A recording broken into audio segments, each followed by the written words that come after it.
But there is, in my neck of the woods of artificial intelligence, there's a lot of trajectories one can imagine of creating very powerful beings, the technology that's essentially, you can call super intelligence, that could achieve space exploration, all those kinds of things without consciousness, Right. without something that to us humans looks like consciousness. And there is a sad feeling I have that consciousness too, in terms of us being humble, is a thing we humans take too seriously. That we think it's special just because we have it, but it could be a thing that's actually holding us back in some kind of way. May well be. May well be. I should say something about AI, because I do think it offers a very important step into the future. If you look at the Old Testament, the Bible, there is this story about Noah's Ark that you might know about. Yes. Noah knew about a great flood that is about to endanger all life on earth. So he decided to build an ark. And the Bible actually talks about specifically what the size of this ark was, what the dimensions were. Turns out it was quite similar to Oumuamua that we will discuss in a few minutes. But at any event, he built this ark and he put animals on it so that they were saved from the great flood.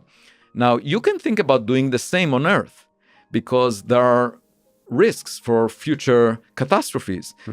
We could have the self-inflicted wounds that we were talking about, like nuclear war, changing the climate, or there could be an asteroid impacting us, just like the dinosaurs died. The dinosaurs didn't have science, astronomy, they couldn't have a warning system, but there was this big stone, big rock that approached them.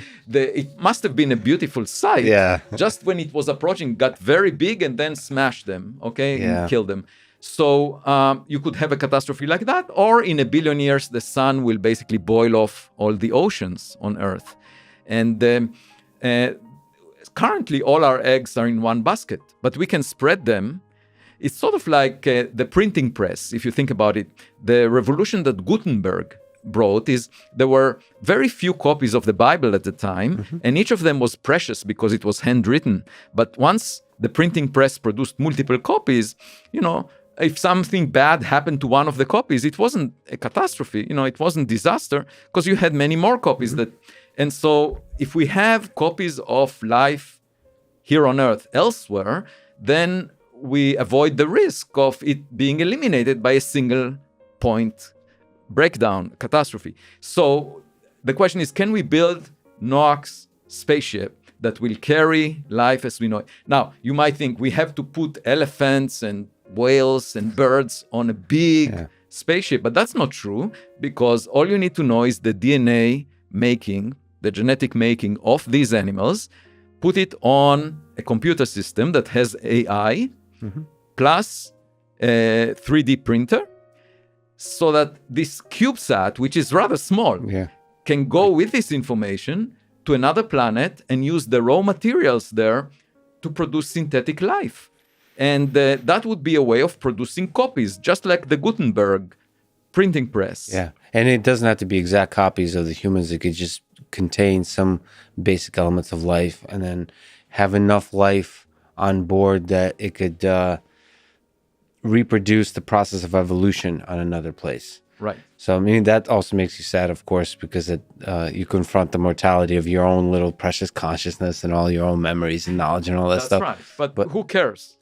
We are not so I care about mine, right? And you care about yours. No, I actually don't. If you look at if you are an astronomer, one thing that you learn from the universe is to be modest, because you are not so significant. Oh, boy. Think about it. All these emperors and kings that conquered a piece of land on Earth and were extremely proud. You see these images of kings and emperors that, usually are alpha males, and they stand, strong, and they're very proud of themselves. But if you think about it, there are 10 to the power 20 planets like the Earth in the observable volume of the universe.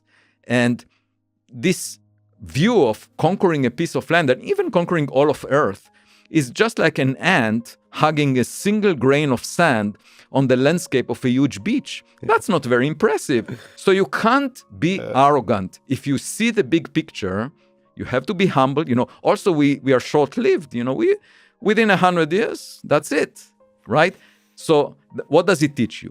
First, to be humble, modest. You never have significant powers relative to the big scheme of things. And second, you should appreciate every day that you live.